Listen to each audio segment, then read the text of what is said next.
Welcome to Vada Chennai சமையல். இன்னைக்கு நம்ம சேனல்ல ஒரு குழம்பு வகை தான் பார்க்க போறோம். கருவேப்பிலை தக்காளி குழம்பு எப்படி செய்யறதுன்னு பார்க்கலாம் வாங்க. வீடியோக்குள்ள போகிறதுக்கு முன்னாடி நம்ம சேனலை சப்ஸ்கிரைப் பண்ணாதவங்க இருந்தா சப்ஸ்கிரைப் பண்ணுங்க. நம்ம சேனல்ல போடுற வீடியோவை உடனே பார்க்கணும்னு நினைக்கிறவங்க மறக்காம பெல் ஐக்கனை பிரஸ் பண்ணுங்க. கருவேப்பிலை தக்காளி குழம்பு செய்ய தேவையான இன்கிரீடியன்ட்ஸ்: மீடியம் சைஸ் தக்காளி 5, பெரிய லெமன் சைஸ் அளவுக்கு புளி,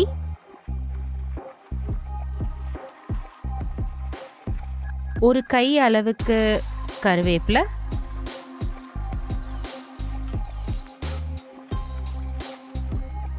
அஞ்சு டீஸ்பூன் சிவப்பு மிளகாய் தூள்,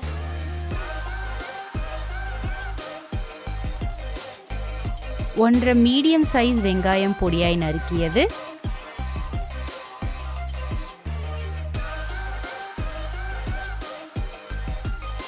பூண்டு 30 பல், உப்பு தேவைக்கேற்ப, அரை டீஸ்பூன் சீரகம்,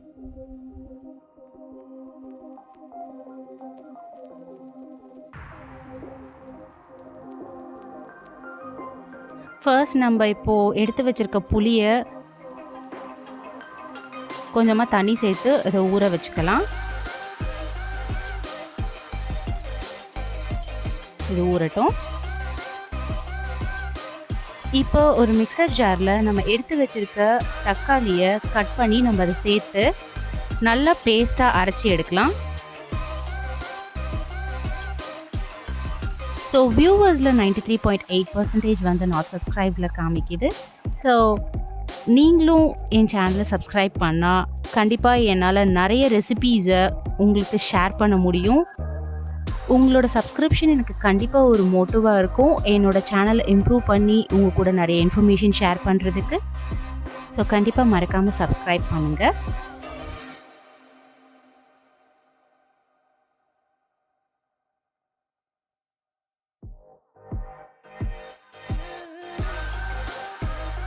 ஸோ பாருங்கள், இந்த அளவுக்கு அரைச்சி எடுக்கணும். தக்காளியை அரைச்சி எடுத்ததுக்கு அப்புறமா நம்ம கருவேப்பிலையை வறுக்க ஒரு பாத்திரம் வச்சு அதில் நம்ம எடுத்து வச்சிருக்க ஒரு கை கருவேப்பிலையை சேர்த்துக்கலாம். நம்ம சேர்த்த கருவேப்பிலை நல்லா மொறுமொறுன்னு வர வரைக்கும் நம்ம இதை ஃப்ரை பண்ணி எடுக்கணும். இந்த குழம்புக்கு ஒரு ஃப்ளேவர் தர விஷயம் பார்த்தீங்கன்னா அது வந்து இந்த கருவேப்பிலை தான். ஸோ இந்த அளவுக்கு நம்ம இதை ஃப்ரை பண்ணி எடுக்கணும்.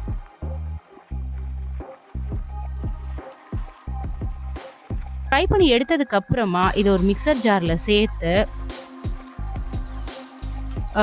ரொம்ப அரைக்காமல் சும்மா இந்த மாதிரி அரைச்சி எடுத்துக்கணும். சும்மா ஒரு ஓட்டி எடுத்துக்கலாம். இப்போ இந்த கிரேவி செய்ய ஒரு பாத்திரம் வச்சு அதில் 2 டேபிள் ஸ்பூன் எண்ணெயை சேர்த்துக்கலாம். எண்ணெய் சூடானதுக்கு அப்புறமா நம்ம எடுத்து வச்சுருக்க சீரகத்தை இதில் சேர்த்துக்கலாம். ஸோ சீரகம் சேர்த்ததுக்கப்புறமா நம்ம அரைச்சி வச்சுருக்க அந்த கருவேப்பிலை இதில் சேர்த்துடலாம். சேர்த்த உடனே நம்ம ஆல்ரெடி கட் பண்ணி வச்சுருக்க வெங்காயத்தையும் சேர்த்துக்கலாம். சேர்த்துட்டு இதை ஒரு தடவை கலந்து விடலாம். இப்போது நம்ம எடுத்து வச்சுருக்க பூண்டு பல்லையும் இதில் சேர்த்துக்கலாம். சேர்த்து அந்த வெங்காயம் கிளாஸியாக வர வரைக்கும் நம்ம இதை ஃப்ரை பண்ணலாம். இது நம்ம ஃப்ரை பண்ணும் போது நமக்கு ஒரு நல்ல ஒரு அரோமா கிடைக்கும்.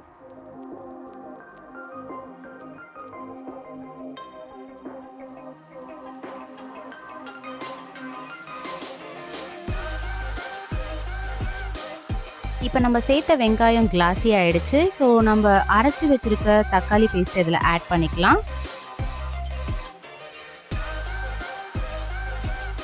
ஸோ தக்காளி பேஸ்ட் ஆட் பண்ணியாச்சு. ஆட் பண்ணி நல்லா கலந்து விட்டுக்கலாம்.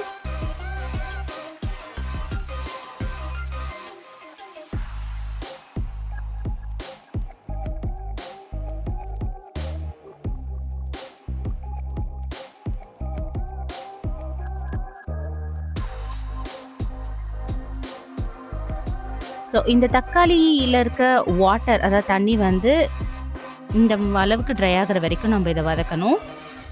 ஸோ இப்போ நம்ம எடுத்து வச்சிருக்க 5 டீஸ்பூன் சிவப்பு மிளகாய் தூளை ஆட் பண்ணிக்கலாம். ஆட் பண்ணிவிட்டு நம்ம இதை நல்லா கலந்து விடலாம்.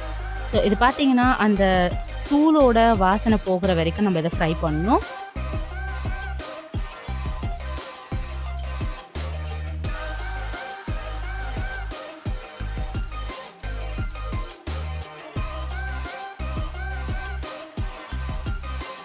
ஃப்ரை பண்ணியாச்சு.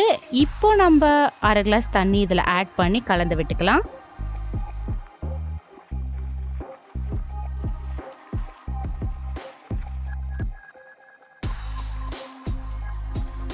தண்ணி சேர்த்ததுக்கு அப்புறமா நம்ம இந்த குழம்புக்கு தேவையான உப்பு சேர்த்து நல்லா கலந்து விடலாம்.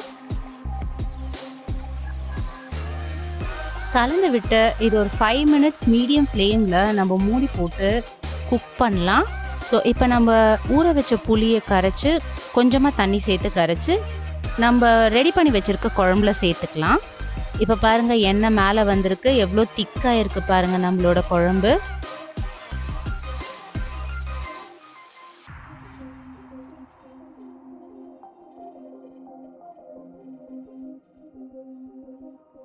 புளி கரைச்சலை சேர்த்து கலந்து விட்டுக்கலாம்.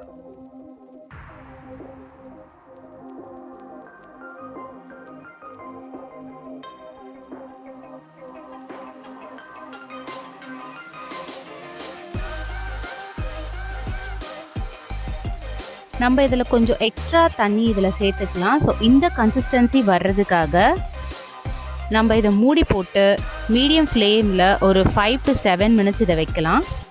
ஸோ 7 மினிட்ஸ் ஆயாச்சு. நம்ம இதை ஓப்பன் பண்ணி பார்க்கலாம். நம்மளோட யம்மியான குழம்பு ரெடி ஆகிடுச்சு. ஸோ இதை ஒரு தடவை கலந்து விட்டுட்டதுக்கப்புறமா நம்ம கொஞ்சமாக கருவேப்பிலையை இதில் சேர்த்துக்கலாம். சேர்த்து நம்ம இந்த ஸ்டவ்வை ஆஃப் பண்ணிவிட்டு சுட சுட இதை சர்வ் பண்ணலாம்.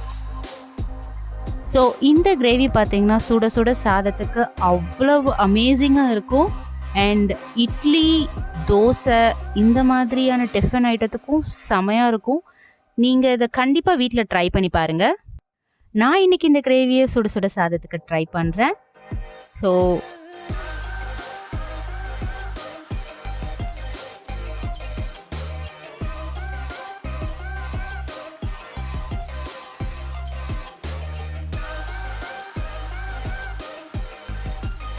இது பார்த்தீங்கன்னா ரொம்பவே அமேசிங்காக இருக்குது.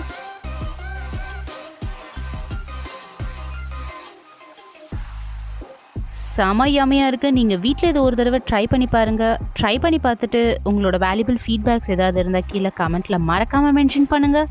Thank you and happy cooking with me Rudra.